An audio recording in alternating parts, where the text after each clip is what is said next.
اعوذ باللہ من الشیطان الرجیم بسم اللہ الرحمن الرحیم الحمد للہ الذی لا یبلغ مدحتہ القائلون ولا یحصی نعماءہ العادون ولا یعدی حقہ المجتہدون الذی لیس لصفتہ حد محدود ولا نعت موجود ولا وقت معدود ولا اجل ممدود فطر الخلائق بقدرته ونشر الرياح برحمته والصلاة والسلام على الرسول المسدد المصطفى العمجد المحمود الأحمد سیدنا و مولانا و مولا الکونین جد الحسن والحسین عانی والقاسم محمد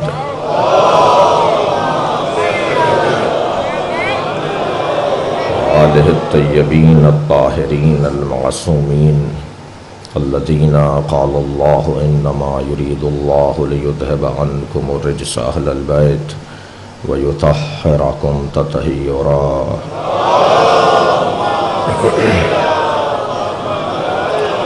ولعنة الله على أعدائهم أجمعين من يوم عداوتهم إلى قيام يوم الدين أما بعد قال الحكيم في القرآن الكريم بسم الله الرحمن الرحيم الحمد لله رب العالمين الرحمن الرحيم مالك يوم الدين صلوات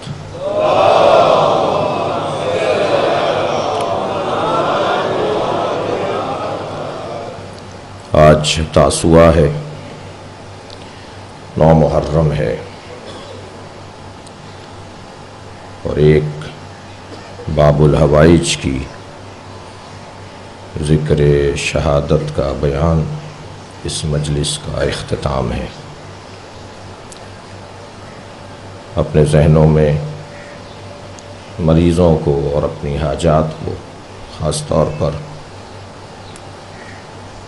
آخرت اور مرنے کے بعد کے جو مسائل ہیں اس میں آسانی کی جو حاجت ہے اسے ذہن میں رکھیں، اس لیے کہ اتنا طے ہے کہ کل قیامت میں حسین کا جو جلوہ ہوگا وہ کائنات دیکھے گی کہ اللہ نے حسین کو کیا مقام عطا کیا ہے۔ میں نے آپ کے سامنے ایک وعدہ کیا تھا جس کو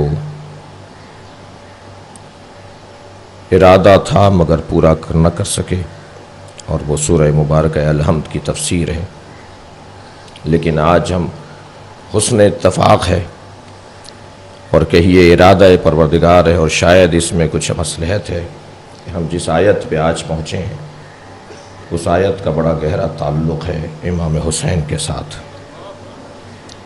اور روز عاشوراء کے ساتھ۔ ہم نے بسم اللہ پہ غور کیا، اور بسم اللہ سے پہلے قرآن مجید کی اپنی دانست میں جو معلومات ہم نے صحیح سمجھی اسے بیان کیا،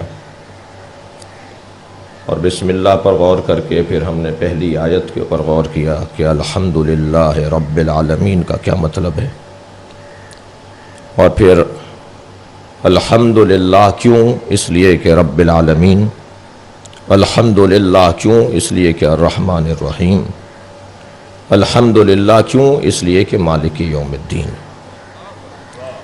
کیوں اللہ کی حمد کی جائے، کیوں یہاں کہا گیا ہے کہ حمد، ہر طرح کی حمد، ہر قسم کی حمد اگر ہے تو وہ للہ، اللہ کے لیے ہے۔ اور وہ اللہ کے لیے کیوں ہے؟ اس لیے کہ وہ عالمین کے لیے رب ہے، حق بنتا ہے اس کا کہ اس کے لیے حمد کی جائے۔ ذرہ ذرہ کائنات کا اس کی حمد کر رہا ہے، اس لیے کہ اس کا کھا رہا ہے۔ وہ صرف ہمارا خالق نہیں ہے جس نے ہمیں پیدا کر کے چھوڑ دیا ہو، بلکہ وہ ہمارا رب بھی ہے جو ہمیں اس دنیا میں لانے کے بعد پال بھی رہا ہے۔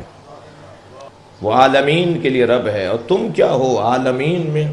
کبھی تصور کیا جائے کہ اس کائنات میں کہکشائیں کتنی ہیں، اور ان کہکشاؤں میں ہماری کہکشاں کہاں ہے، اور ہماری کہکشاں میں ہماری زمین کہاں ہے، پھر بھی انسان یہ نہیں سوچتا کہ اس کی حیثیت ہی کچھ نہیں ہے، اس کا کچھ مقام ہی نہیں ہے اس پوری کائنات کی نسبت اس نے رب العالمین کہہ کر ہمیں بھی اپنی حقیقت سے آشنا کیا۔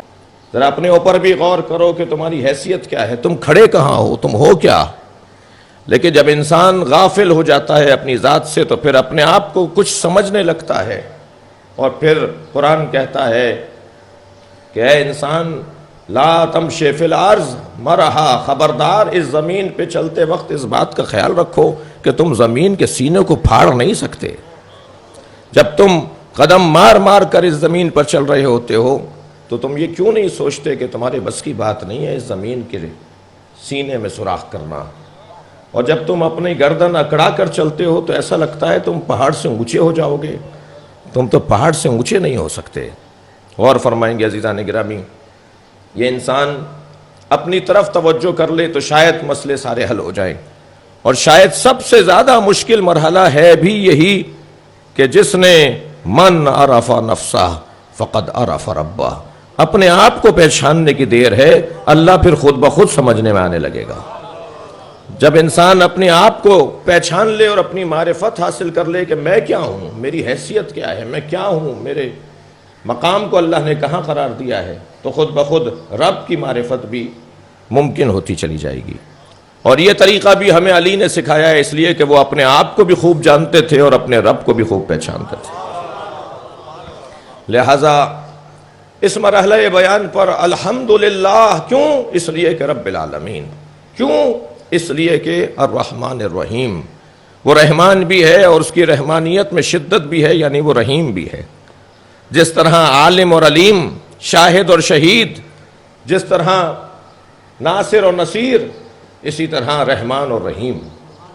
جس طرح وہاں شدت اور ضعف ہے، جس طرح وسعت اور خصوصیت ہے، اسی طرح یہاں بھی وہ رحمان ہے، وہ سب کے لیے رشتہ ربوبیت رکھتا ہے، اور پھر وہ جو کلمہ پڑھنے والے ہیں ان کے لیے بھی رشتہ ربوبیت رکھتا ہے۔ آپ نے دیکھا کہ یوں تو ہمارے نبی کو اللہ نے تمام انسانوں کے لیے رحمت بنا کر بھیجا، ہر انسان کے لیے ہادی بنا کر بھیجا، لیکن قرآن کہتا ہے بالمومنین رؤوف الرحیم، ہمارے نبی مومنین پر رحیم ہے، رؤوف ہے، ان سب کے اوپر رحمت ہے، مگر مومنین پر رؤوف ہے، مومنین پر رحیم ہے۔ اور فرمائیں گے عزیزان گرامی، قرآن اپنے حبیب کو کہہ رہا ہے، اللہ اپنے نبی کو کہہ رہا ہے بالمومنین رؤوف الرحیم، میرا نبی مومنین پر رؤوف بھی ہے، رحیم بھی ہے۔ مجھے بتائیے اللہ کے 99 ناموں میں ایک نام رؤوف نہیں ہے؟ اللہ کے 99 ناموں میں ایک نام رحیم نہیں ہے؟ اللہ نے اپنے ان ناموں میں سے ایک نام نبی کو دیا ہوا ہے کہ یہ رؤوف بھی ہے، یہ رحیم بھی ہے۔ تو اللہ چاہتا بھی یہی ہے، تخلقوا باخلاق اللہ، اللہ کے اخلاقیات کو اپناؤ۔ اللہ چاہتا یہ ہے کہ میری مخلوق میرے اخلاقیات کو اپنائے۔ یہ جو اللہ کے خلق، اللہ کا خلق ہے، اللہ کا اخلاق ہے، اللہ کی یہ صفات ہیں، ان میں اللہ چاہتا ہے میں ستار ہوں، ستار بن کر دکھاؤ۔ لوگوں کے عیب تمہیں معلوم ہو گئے، اسے چھپا کر دکھاؤ۔ تمہارے پاس کچھ لوگوں کے راز آ گئے ہیں، ذرا سینہ چوڑا کرو، ذرا اپنے آپ کو گہرائی میں لے کر جاؤ، ذرا اپنے آپ کو وسعت عطا کرو، ان عیبوں کو پردہ ڈال کر ان کو چھپا کر دکھاؤ۔ اور شاید میں اگر کسی بندہ مومن کے عیبوں کو چھپانے میں کچھ مدت کے لیے بھی کامیاب ہو گیا تو اس سے بڑھ کر انسان کے لیے کوئی مقام نہیں ہوگا۔ اور یہی وہ رستے ہوتے ہیں جہاں سے اللہ ولایت عطا کرتا ہے، یہی وہ راہیں ہیں جہاں سے اللہ ترقی عطا کرتا ہے۔ ذرا مزہ تو لے کر دیکھا جائے کہ ان مفاہیم کا مزہ کیا ہے۔ صلوات پڑھے محمد و آل محمد۔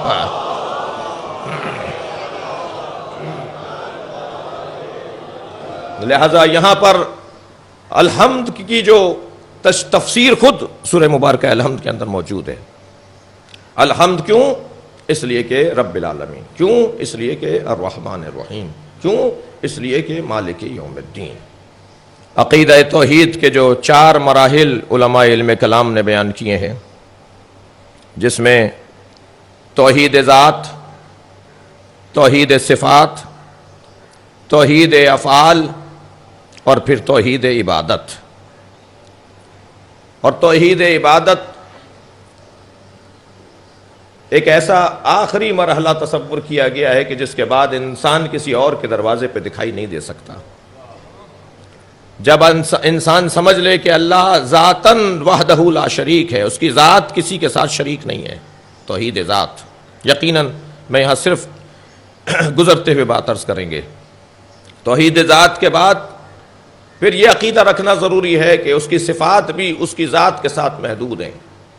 وہ قہار، جبار، جبروت، المتکبر، کریم، رحیم، ستار، جتنی بھی اس کی صفات ہیں وہ سب اس کی ذات کے ساتھ محدود ہیں. اگر کوئی ہے تو اس کی عنایت سے ہے، اس کی عطا سے ہے، اگر کوئی صفت اس کے اندر موجود بھی ہے. اور پھر توحید صفات کے بعد ایک اور مرحلہ داخل ہوتا ہے، وہ ہے توحید افعال. اور وہ یہ کہ جو کچھ اس کائنات کے اندر جلوہ ہے وہ اللہ کا ہے، جتنا کچھ اس میں دکھائی دے رہا ہے وہ ذات کبریا کا ہے. اتنا طے ہے کہ اللہ کی صفات میں جب وہ وحدہ لا شریک ہے، وہ صفات میں جب توحید اس کا ہمارا عقیدہ ہو تو پھر وہ افعال میں بھی تنہا اور یکتا ہے. یعنی اگر وہ نہ چاہتا تو ہم دنیا میں نہ آتے، ہم اگر دنیا میں آئے ہیں تو اس کے چاہنے سے آئے ہیں. یہ بچہ، یہ جوان الجھ کر سوال کرتا ہے کہ میں فلاں ماں باپ کے گھر کیوں پیدا ہو گیا، مجھے فلاں ماں باپ کے گھر دنیا میں آنا چاہیے تھا، میں فلاں زبان بولنے والا کیوں پیدا ہوا فلاں علاقے میں، اور فلاں زبان بولنے والا کیوں پیدا نہیں ہوا.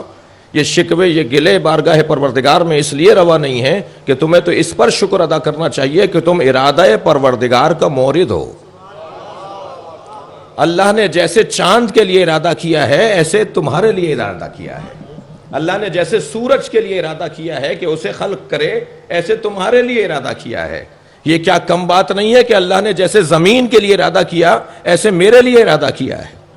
میں ارادہ پروردگار کا مورد ہوں، میں ارادہ پروردگار کا حصہ ہوں. کیا یہ کم نہیں ہے میرے لیے؟ مجھے تو اس پہ شکر کرنا چاہیے کہ اللہ مجھے جانتا ہے، اللہ مجھے جانتا ہے. یہ میرے لیے بہت بڑا مقام ہے کہ اس نے مجھے اس کائنات کی تمام تر مخلوقات میں ایک مخلوق قرار دیا ہے. اور پھر یہ بھی نہیں کہ اللہ نے مجھے زمین کے برابر کیا ہو، مجھے آسمان کے برابر کیا ہو. ذرا علی کی نگاہوں سے دیکھیں اس انسان کی قدر کیا ہے. میرے مولا فرماتے ہیں یہ پوری کائنات ایک طرف اور اے حضرت انسان تم ایک طرف ہو. اللہ نے ساری کائنات کے برابر میں تمہیں قرار دیا ہے. اگر تم چاہو تو اللہ کے لیے ایک ولایت اور اللہ کا ایک دروازہ بن سکتے ہو. تمہیں یوں ہی اس نے خلیفۃ اللہ کہہ کر یاد نہیں کیا. لیکن جب یہ توحید افعال سے مرحلہ آگے بڑھتا ہے تو اب یہ کیسے ممکن ہے کہ جو ذات میں بھی وحدہ لا شریک ہو، جو صفات میں بھی توحید رکھتا ہو، جو افعال میں بھی وحدہ لا شریک ہو، پھر کیا کوئی جواز بنتا ہے کہ سجدہ کسی اور کا ہو؟ پھر جواز بنتا ہے کہ کسی اور کے آگے انسان اپنے سر کو جھکا دے؟ یہ ممکن ہی نہیں ہے. پھر یہ خود بخود نتیجہ نکلے گا کہ جس کو تم ذاتاً تنہا مانتے ہو، وحدہ لا شریک مانتے ہو، احد مانتے ہو، جس کی صفات کو اس کی ذات سے مخصوص کرتے ہو، جس کے افعال کو اس کی ذات سے مخصوص کرتے ہو، پھر سجدہ بھی اسی کا ہونا چاہیے. پھر عبادت بھی اس کے علاوہ کسی اور کی ممکن ہی نہیں ہے. اور عزیزان گرامی، جب بات آتی ہے عبادت کی تو تبادر یا ذہن میں پہلا خیال یہ آتا ہے کہ یعنی سجدہ، یعنی نماز، یعنی رکوع، یعنی قیام. صرف یہ عبادت نہیں ہے، صرف یہ عبادت نہیں ہے. عبادت کا واقعی مفہوم اگر کسی کو سمجھنا ہے تو وہ کربلا کو ضرور پڑھے. کربلا صرف سجدے کا عنوان نہیں ہے، سجدہ تو ظہور بندگی ہے. انسان کی بندگی کا ظہور ہوتا ہے سجدے سے. مگر کہیں ایسا نہ سمجھ لیا جائے کہ ہم سجدہ کر لیں اور باقی کچھ نہ کریں تو گویا ہم بندے ہیں. ایسا نہیں ہوگا. عبادت صرف مسجد تک محدود نہیں ہے اور مصلی تک محدود نہیں ہے. اور فرمائیں گے یہ جو ہم مسجد کے اندر ایک جگہ بناتے ہیں جس کا نام ہم محراب دیتے ہیں، کیا مسجد میں وہی ایک کونا محراب ہے؟ جب حضرت زکریا نے حضرت مریم کی کفالت کی ذمہ داری لی، حضرت زکریا حضرت مریم کے پاس جب آتے تھے، قرآن کہہ رہا ہے جب زکریا آتے تھے محراب میں. وہ محراب کیا مطلب؟ وہ پورا حجرہ محراب تھا. یہ پوری مسجد محراب ہوتی ہے. صرف ایک جگہ کونا نہیں ہے جس کے اندر کوئی گوشہ نہیں ہے جہاں محراب بنی ہوئی ہے تو وہ محراب ہے. پوری مسجد، مکمل مسجد یہ محراب ہے. محراب یعنی مقام حرب، محراب یعنی جہاں پر کھڑے ہو کے لڑائی ہوتی ہو، مگر کس سے لڑائی ہو رہی ہے؟ اپنے نفس سے لڑائی ہو رہی ہے۔ یہ مکمل مصلی، مکمل مسجد محراب ہے۔ تو عزیزو، یہاں پر عبادت یعنی مکمل ہمارے اوپر اللہ کی یاد کا غالب رہنا، ذکر الہی سے معمور زندگی، ایک ایسی زندگی کہ جس کے اندر کبھی بھی غفلت نہ ہو اپنے رب کے ساتھ۔ بازار میں جائیں تب بھی رب ہمارے ذہنوں پر حاکم ہو، آفس میں پہنچیں تب بھی رب ہمارے ذہنوں پر حاکم ہو، ہم اگر ماتحتوں سے مل رہے ہیں تو رب ہمارے ذہنوں پر حاکم ہو، ہم مافوقوں سے مل رہے ہیں تو یہ ذہن میں رہے کہ یہ رب نہیں ہے، ہمیں روٹی یہ نہیں دیتا، ہمیں زندگی یہ نہیں دیتا۔ اور اسی طرح اگر کسی تہی دست اور فقیر اور ہاتھ خالی سے ملیں تو ہمیں پتہ ہونا چاہیے کہ ہمارا رب کوئی ہے۔ بس جب یہ پہلو توحید افعال سے توحید عبادت میں انسان کی زندگی ڈھلتی ہے تو پھر در حقیقت وہ انسان ہے کہ جو ایک عبادت گزار واقعی اور عابد الہی کہلائے گا۔ اور اب جب یہ عبادت کو واقعی انداز سے لے گا تو پھر ایک اور پہلو اس کی زندگی پر اجاگر ہوگا، اور وہ ہے مالکیت الہی۔ ہمارا مالک کون ہے؟ صلوات ہدیہ کریں نبی اور آل نبی کے ساتھ۔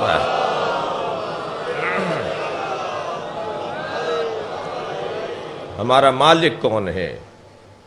اور یہاں مالک یوم الدین کے اوپر، اب ملک یوم الدین یا مالک یوم الدین کی اس کی جو قرأت کا مسئلہ ہے، اس کو پڑھنے کا مسئلہ ہے، اس پہ علماء علم تفسیر میں بحث و مباحثے ہیں، میں اس الجھن میں نہیں جا رہا، لیکن معلوم ہے کہ کیا ہے یہاں پر مسائل۔ مگر جب مالک کے لفظ پہ غور کریں گے تو ہر چیز کی تعریف ہے، آپ کی بھی تعریف ہے، میری بھی تعریف ہے، اس مائک کی بھی تعریف ہے، اس ممبر کی بھی تعریف ہے، اور خود تعریف کی بھی تعریف ہے۔ جی، علماء علم منطق نے تعریف کی بھی تعریف کی ہے۔ لہذا جب تک کسی چیز پر غور کرتے ہوئے ہمیں اس کی تعریف کا علم نہ ہو، اس وقت تک زیادہ ہم اس کی لطیف وادیوں سے نہیں گزر پائیں گے۔ تو مالک کی تعریف کیا ہے؟ مالک اسے کہتے ہیں جو اپنے مال پر جیسا چاہے ایسا تصرف کرے۔ جب یہ تعریف اگر میرے ذہن میں آ جائے کہ مالک اسے کہتے ہیں، آپ آمادہ ہیں اس بحث کو آگے بڑھاؤں؟ میرے باہر بیٹھے ہوئے احباب بھی ذرا توجہ، ان سے میں زیادہ چاہوں گا۔ مالک اسے کہتے ہیں جو اپنے مال پر جیسا چاہے ایسا تصرف کرے۔ تو اگر یہی تعریف ہماری گفتگو کا عنوان بن جائے تو ہم تو مالک نہیں ہیں کسی چیز کے بھی۔ لہذا بحث آئے گی پھر کہ مالک، جب مالک اسے کہتے ہیں تو ہم کس چیز کے مالک ہیں؟ ہم تو کسی چیز کے بھی مالک نہیں ہیں۔ اور پھر مالکیت کی صحیح تصویر سامنے آتی چلی جائے گی۔ لہذا یہاں مالک کی تقسیم کی ہے۔ اچھا، مال کی بھی تعریف ہو جائے تو کوئی عیب نہیں ہے، جلدی سے۔ مال کے بارے میں شیخ مرتضی انصاری فرماتے ہیں کہ مال ہر اس چیز کو کہتے ہیں جس کی طرف نفس کو رغبت ہوتی ہو۔ بڑی عنایت آپ کی توجہ سے سن رہے ہیں آپ۔ مال ہر اس چیز کو کہتے ہیں جس کی طرف نفس کو رغبت ہوتی ہو۔ لہذا میری کرسی بھی میرا مال ہے، میری اولاد بھی میرا مال ہے، میرا مال بھی میرا مال ہے۔ ہر وہ چیز جسے میں چاہتا ہوں وہ میرا مال ہے۔ اور آپ قرآن دیکھیے کہ قرآن ہم سے کیا چاہتا ہے۔ قرآن کہہ رہا ہے کہ مومنین کی علامت یہ ہے کہ وَجَاهَدُوا بِأَمْوَالِهِمْ وَأَنفُسِهِمْ فِي سَبِيلِ اللَّهِ، صاحبان ایمان وہ ہیں جو اپنے مال کو بھی اور اپنی جان کو بھی اللہ کی راہ میں دیتے ہیں۔ مالک کی پھر تقسیم کی ہے، مالک حقیقی اور مالک اعتباری کے اندر۔ مالک حقیقی کیا ہے اور مالک اعتباری کیا ہے، پھر اس کی تفسیر اور اس کی تشریح ہے۔ اور مالک حقیقی کے اندر بھی پھر تقسیم کی ہے، مالک حقیقی محدود اور مالک حقیقی مطلق۔ بڑی عنایت آپ کی توجہات کا شکریہ۔ مالک اعتباری اور مالک حقیقی۔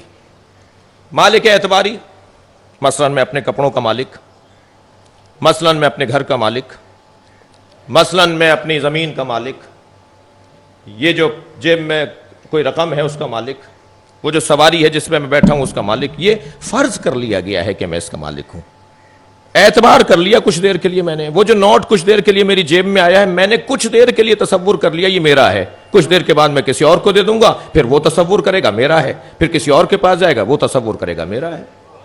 یہ کیسی ملکیت ہے جو بہت جلدی جلدی تبدیل ہوتی رہتی ہے، اور ایسی اعتبار اور فرض والی ملکیت ہے کہ جس پہ میرا کوئی حکم بھی نہیں چلتا۔ جب سرکار کہے گی آج کے بعد فلاں نوٹ منسوخ کر دیا گیا تو وہ جو میری جیب میں بھی ہوگا اس کی بھی کوئی حیثیت نہیں رہے گی۔ جی ایسی ملکیت جس کو اعتبار، صرف اعتبار ہی اعتبار کیا جا رہا ہو، کیا فائدہ ایسی ملکیت کا؟ کچھ دیر کے لیے میں نے قرار دے دیا، طے کر لیا کہ یہ میری ملکیت ہے بس۔ اور آپ دیکھیے نا کتنا عجیب سا ماحول ہے کہ جس کو میں نے کچھ دیر کے لیے فرض کیا میں اس کی بنیاد پر بھائی بھائی پر مقدمہ کرتا ہے، ایک دوسرے سے لڑتا ہے، اقدار اور تہذیب کو پامال کر دیتا ہے جس کی کوئی حیثیت ہی نہیں ہے۔ کتنا بیچارہ ہے یہ، کتنا یہ غافل ہے اس بات سے کہ یہ اس چیز سے آشنا نہیں ہے جس چیز سے اللہ اسے آشنا کرنا چاہتا ہے۔ میں کتنا ہی چاہوں کہ یہ میرا مال رومال میں، رومال کپڑوں میں، اور کپڑے مثلا پیسوں میں تبدیل ہو جائے، نہیں ہوگا۔ لیکن عزیزان گرامی قرآن مجید پکار کر کہہ رہا ہے اللہ اکبر، تعز من تشاء وتذل من تشاء، جی تؤتی الملک من تشاء، یہ ملک، یہ مالکیت اللہ جسے چاہے عطا کرے، تو اللہ جسے عطا کر دیتا ہے تو اسے اللہ کی عطا ہونے کی وجہ سے جب وہ ارادہ کرتا ہے تو ہاتھ کا دھون موتیوں جواہرات میں تبدیل ہو جاتا ہے، اس لیے کہ اللہ نے اسے ملک عطا کیا ہے۔ صلوات پڑھے محمد و آل محمد پر۔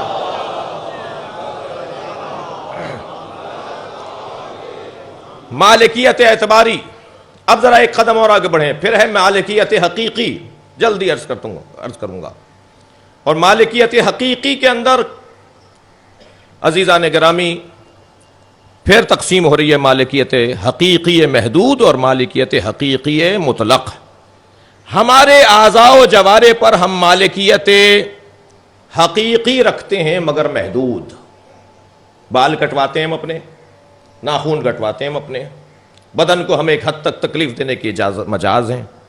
یہ جو ماتم کا جواز ہمارے پاس ہے، یہ جو اپنا سینہ نیلا کرنے کا اور سرخ کرنے کا ہمیں اجازت دی گئی ہے، یہ جو ننگے پیر چل کر اپنے پیروں میں چھالے ڈالنے کی ہمیں اجازت دی گئی ہے، یہ کس اعتبار سے دی گئی ہے؟ میں اپنے بدن کا مالک ہوں، میں اپنی مرضی سے اپنے بدن کو تکلیف پہنچا سکتا ہوں؟ ہاں، یہ وہ مالکیت حقیقی محدود ہے کہ ہاں ایک حد تک جاؤ، بس جہاں تمہاری جان جانے کا خطرہ ہو، اب ماتم کی دلیل بھی میرے جوان لیتے جائیں، جہاں تمہاری جان کو خطرہ ہو وہاں تم اس حد سے آگے نہ بڑھو، اپنے بدن کو تکلیف پہنچاؤ۔ جی مگر عجیب بات ہے، ہم ایک نجی رسانے کے اوپر تھے، ایک صاحب نے سوال کیا کہ کیا آپ لوگ شیعہ زیادہ چاہتے ہیں امام حسین کو کہ روڈوں پر نکلتے ہیں اور ماتم کرتے ہیں؟ ہم نہیں چاہتے۔ ہم نے وہاں بھی ان سے عرض کیا تھا کہ بھائی ذرا برداشت بڑھائیے اپنی، ہم نے تو کبھی کسی کو نہیں کہا کہ کون امام حسین کو کیسے چاہتا ہے، یہ عشق کی وادی ہے، جو جیسے چاہے۔ آپ امام حسین کو ایسے چاہتے ہیں، ہم امام حسین کو ایسے چاہتے ہیں۔ چاہت کا مسئلہ ہے، وادی عشق ہے۔ کار امام حسین علامہ اقبال کے مطابق مادر آن مرکز پرکار عشق، مادر آن کاروان سالار عشق، یہ در حقیقت پرکار عشق کا مرکز ہے حسین ابن علی، ہر کاروان عشق کا سالار ہے حسین ابن علی۔ تو آپ کو امام سے ایسے پیار ہے، ہم اپنی محبت کا اظہار ایسے کرتے ہیں۔ اور فرما رہے ہیں جی اس ہاتھ پر ہاتھ مارنے پر تو کوئی حرام کا فتویٰ نہیں آتا، اس زانو پر ہاتھ مارنے پر تو کوئی حرام کا فتویٰ نہیں آتا، جیسے یہ یہاں پڑتا ہے فوراً حرام۔ بدن تو یہ بھی ہے، بدن یہ بھی ہے، بدن یہ بھی ہے۔ یہ کیا بات ہوئی کہ جب یہاں پڑتا ہے تو کیونکہ یہ پڑتا ہوا ہاتھ حسین کی یاد میں ہوتا ہے تو فوراً تمہیں حرام اور بدعتیں یاد آتی ہیں۔ صلوات پڑھے نبی اور آل نبی کے ساتھ۔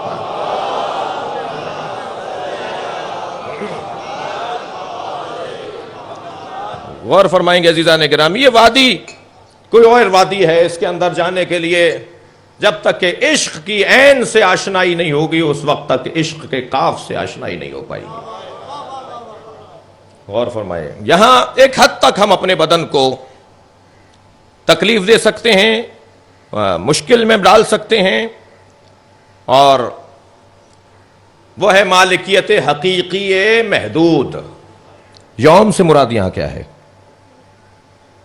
یوم سے مراد یہاں کیا ہے؟ یہ جو دن ہے، یہ دن دن مراد ہے، مالک یوم الدین، یا اللہ یوم دین۔ اچھا، دین تھوڑا سا پہلے روشن ہو جائے میرے کم سن ساتھیوں پر، تو پھر یوم بھی بہت اچھا روشن ہوگا۔ دین کے دو مطلب ہیں قرآن میں۔ دین سے مراد اصول اور قوانین، جی، ان الدین عند اللہ الاسلام، یہاں دین یعنی اصول اور قوانین۔ بتحقیق اللہ کے نزدیک اگر کوئی دین ہے تو وہ اصول اور قوانین یعنی اسلام ہے۔ ان الدین عند اللہ الاسلام، اسلام قوانین کا مجموعہ ہے، اللہ کے نزدیک دین ہے تو وہ اسلام ہے، یعنی قوانین ہے تو وہ اسلام ہے۔ یہاں دین سے مراد ایک قوانین ہے، اور یہاں دین سے مراد جزا و سزا بھی ہے۔ مالک یوم الدین، مالک ہے یوم جزا کا۔ تو اب یہ یوم، وہ قیامت کوئی دن میں ہوگی، وہ قیامت رات میں نہیں ہوگی، وہاں رات نہیں آئے گی، وہاں صرف دن ہی رہے گا۔ یہاں دن بے مقابل شب نہیں ہے، رات کے مقابل دن نہیں ہے۔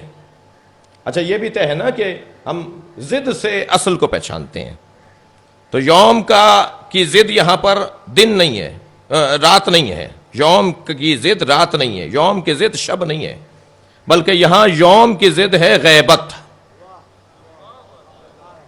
بڑی عنایت آپ کی، یوم کی ضد یہاں غیبت ہے۔ آج ہم غیبت میں ہیں، ہماری آنکھوں کے سامنے حجاب ہے، ہم نہیں دیکھ رہے۔ قیامت تو آج بھی ہے، جنت تو آج بھی ہے، دوزخ آج بھی ہے۔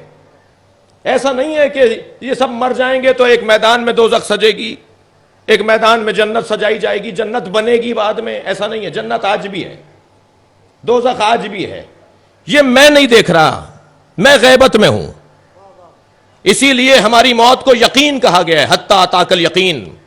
یہ جو میں سن رہا ہوں، جب دیکھوں گا تو یقین آئے گا، اور دیکھوں گا کب؟ جب موت آئے گی، میری آنکھوں سے حجاب جب ہٹیں گے تب میں دیکھوں گا، اور وہ یقین کی کیفیت ہوگی۔ جو سن رہا تھا وہ نظر آ رہا ہے۔ غور فرما رہے ہیں؟ لہٰذا یہاں پر یوم سے مراد دن، روشن دن نہیں، رات کے مقابل والا یوم نہیں، بلکہ غیبت کے مقابل یوم۔ یوم یعنی غیبت کے مقابل ایک وجود، جس کو اگر ہم لفظ بدل کے کہیں، یوم یعنی ظہور۔ یوم بے معنی ظہور یہاں پر ہے۔ یہاں یوم مالک یوم دین یعنی یوم ظہور، مالک ظہور۔ سرکار نے حارثہ ابن نوفل سے کہا، کیف اصبحت؟ نبی نے سوال کیا اپنے ایک صحابی سے کہ آج تمہارا دن کیسے شروع ہوا؟ کہنے لگا کہ اصبحت موقنا، میں آج یقین کے ساتھ اپنے دن کو لے کے چل رہا ہوں۔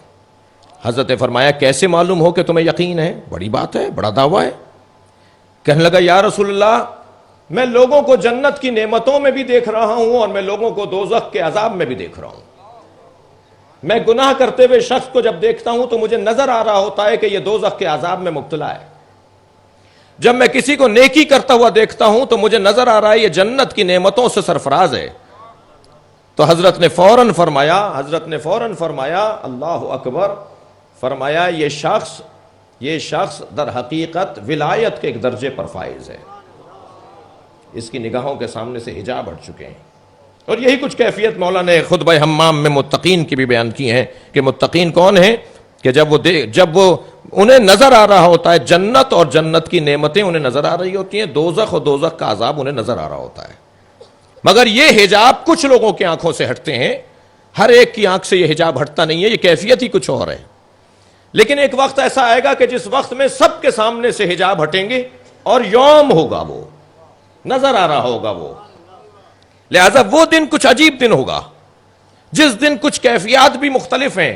اور میں یہاں جملہ کہتا ہوا آگے بڑھوں کہ مالک یوم الدین، یہ وہ جو یوم ہے جس دن ملکیت الہی ظاہر ہوگی، وہ دن عظمت اہل بیت کا دن بھی ہے، اس لیے کہ اس دنیا میں لوگوں نے اہل بیت کو نہیں پہچانا، انہیں معلوم تب ہوگا جب قیامت آئے گی کہ علی کسے کہتے ہیں.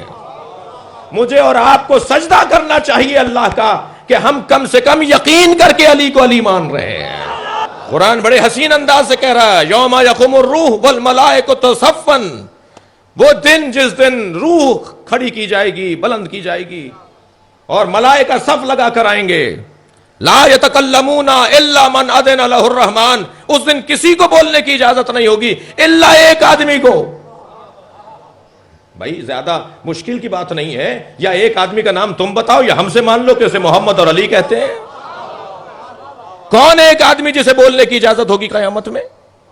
الا من اذن له الرحمن، صرف وہ بول سکے گا جسے رحمان اجازت دے گا.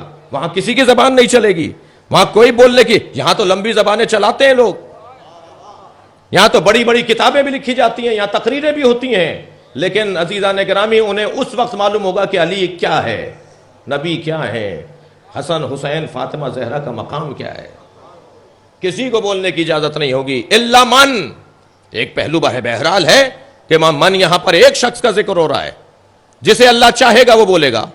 بتاؤ کون ہے وہ؟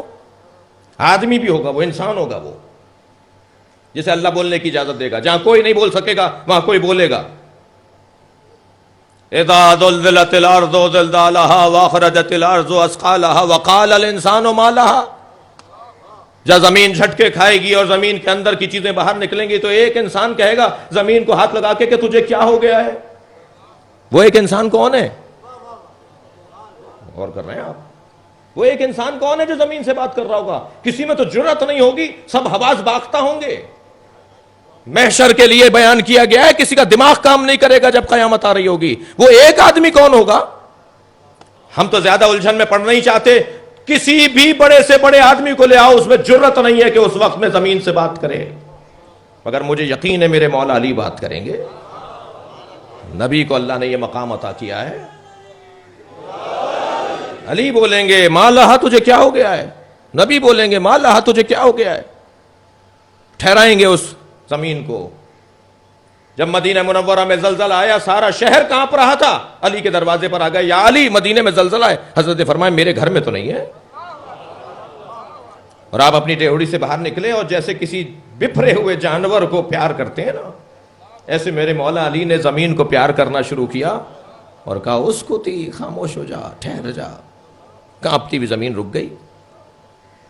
یہ کبھی کبھی یہ جلوہ اس لیے دکھایا ہے انہوں نے اس دنیا میں تاکہ ہم سمجھ لیں کہ یہی وہ ہوں گے جو ما لہا بولیں گے. صلوات پڑھیں ذرا محمد و آل محمد پر.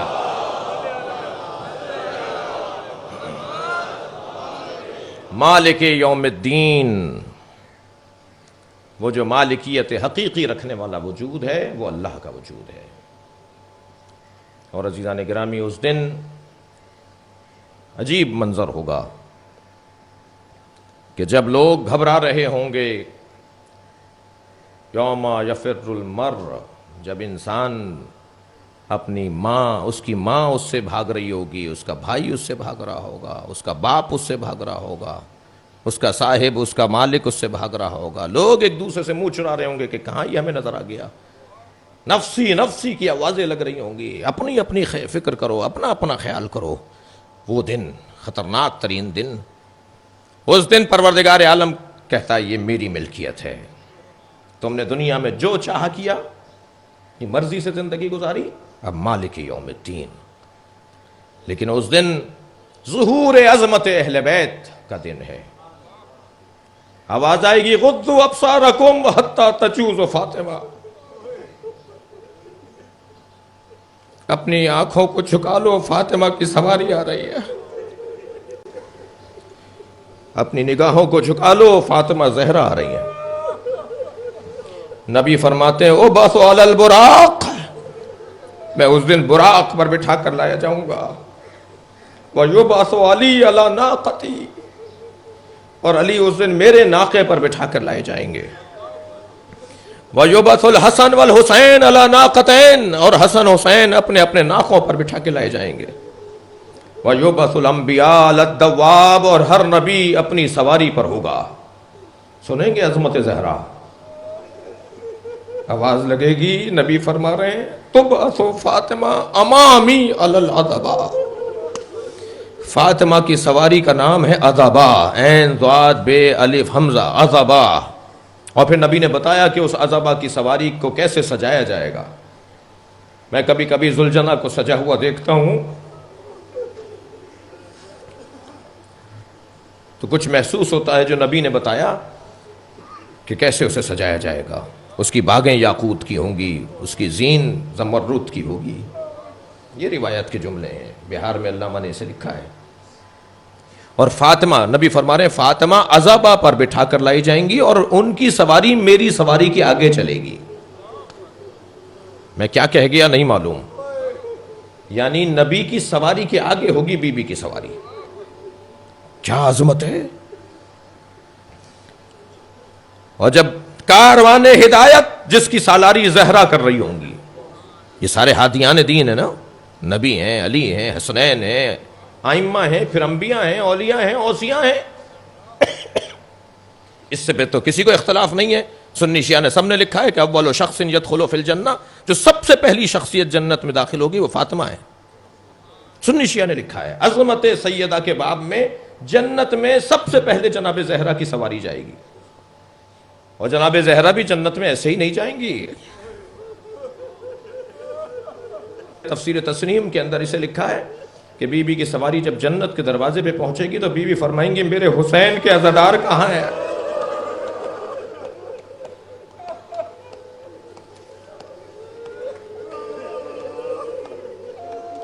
اجرکم اللہ۔ 9 محرم ہے، اور لکھتے ہیں کہ جیسے ردی دانوں میں جید دانے کو پرندہ چنتا ہے، ایسے بی بی محشر میں سے اپنے چاہنے والوں کو چنیں گی اور دروازے پہ کھڑی رہیں گی جب تک کہ حسین کے عزاداروں کی شفاعت نہیں کریں گی۔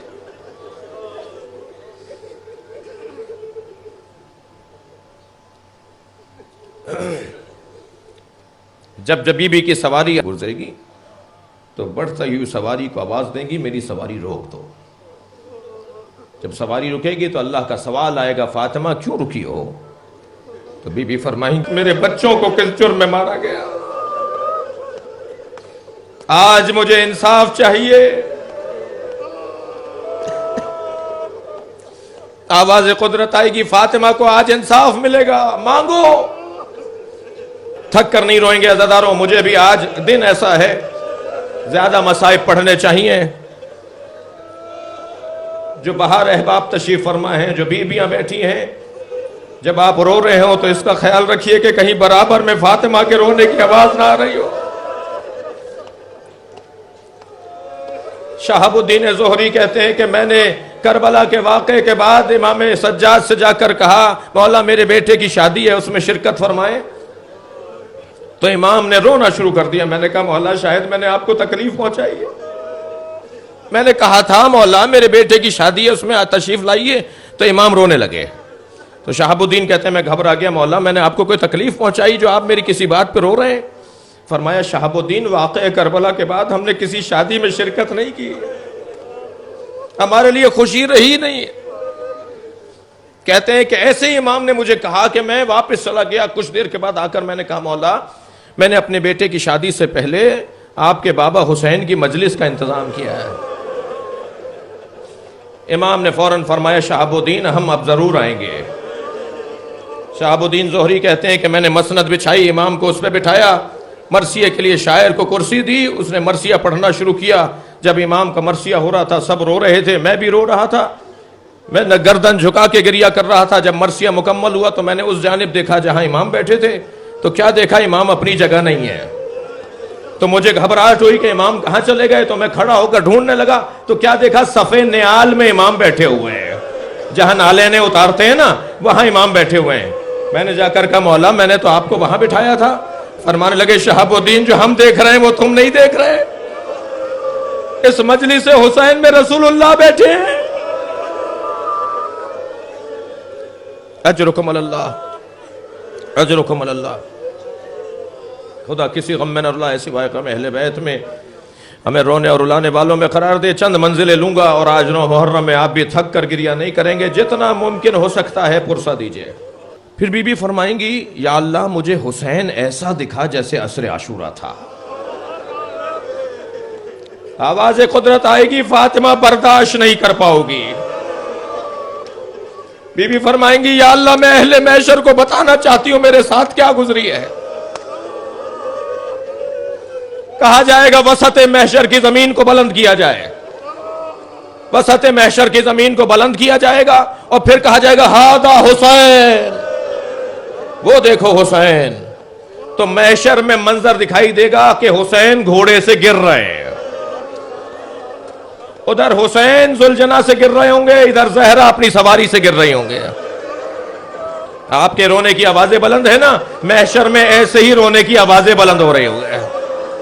یہ پورا محشر مجلس حسین بن جائے گا. اجرکم اللہ، اجرکم اللہ. آپ آمادہ ہیں گریہ کرنے کے لیے؟ آج کربلا کی ایسی شہادت کا بیان ہے جس بیان پر پتھر دل بھی رو پڑتا ہے. یعنی یہ ایسی کہانی ہے، یہ ایسا قصہ ہے کہ جس پر حتیٰ دشمن بھی کہتا ہے کہ یہاں آ کر یزیدی لشکر نے ظلم کیا. امام حسین نے اپنی قربانی کو ایسے سجایا ہے کہ اگر امام حسین کے ہاں پہلے آوان و انصار گئے ہیں، پھر گود کے پالے گئے ہیں اور خاندان کے لوگ گئے ہیں، اور مقابلے کی کیفیت تھی کہ پہلے کون جائے. ان ساری قربانیوں میں عزادارو امام حسین نے سب سے آخر میں جو قربانی رکھی ہے، دیکھیے علامہ ذیشان حیدر جوادی کا بڑا حسین جملہ ہے. وہ فرماتے ہیں جب کوئی تحریر لکھی جاتی ہے تو اسے معتبر کرنے کے لیے، اسے مستند کرنے کے لیے آخر میں مہر لگائی جاتی ہے، اور مہر ہمیشہ چھوٹی ہوتی ہے، اور جب تک مہر نہیں لگے اس وقت تک تحریر مستند نہیں ہوتی. امام حسین نے تحریر شہادت مرتب کی، آخر میں علی اصغر کی مہر لگا دی. اجرکم اللہ. عزادارو سلام اس ماں کو بھی کریں کہ جس ماں نے اپنے اس بچے کو اجلا سا کرتا پہنا کر آمادہ کر کے امام حسین کی گود میں دے دیا. ابو حمزہ صومالی کہتے ہیں کہ واقعہ کربلا کے بعد میں امام سجاد کی خدمت میں کچھ سیکھنے کے لیے گیا. مجھے کنیز نے صحن خانہ سے گزار کر حضرت کے حجرے میں پہنچایا تو میں نے دیکھا کہ دھوپ میں ایک برقع پہنے ایک بی بی بیٹھی ہے. میں گھنٹوں حضرت سے سبق لیتا رہا، سوال کرتا رہا. جب میں پلٹ کر واپس آیا تو میں نے دیکھا کہ دھوپ ڈھل گئی ہے، وہ بی بی وہاں سے اٹھ کر دھوپ میں جا کے بیٹھ گئی ہے، برقع پہنے دھوپ میں بیٹھی ہے. تو میں کھڑا ہو گیا، امام کی میری پشت سے آواز آئی. امام نے کہا ابو حمزہ کیا سوچ رہے ہو؟ تو میں نے مڑ کر کہا مولا شاید کسی غلطی پر آپ نے اپنی کنیز کو سزا دی ہے اور اسے دھوپ میں بٹھا دیا ہے، مولا میری وجہ سے معاف کر دیجئے، مدینے کی دھوپ بہت سخت ہے. ابو حمزہ سے امام نے روتے ہوئے کہا میری ماں رباب ہے، میرے بابا سے وعدہ کر کے آئی ہیں جب تک زندہ رہوں گی کبھی سائے میں نہیں بیٹھوں گی. اجرکم اللہ، اجرکم اللہ. تھکیں گے نہیں عزادارو، مجھے ایک منزل اور لینی ہے. جب میرے مولا نے آواز استغاثہ بلند کی نا، حل من ناصر ینصرنا، تو ایک مرتبہ خیموں سے رونے کی آواز آئی.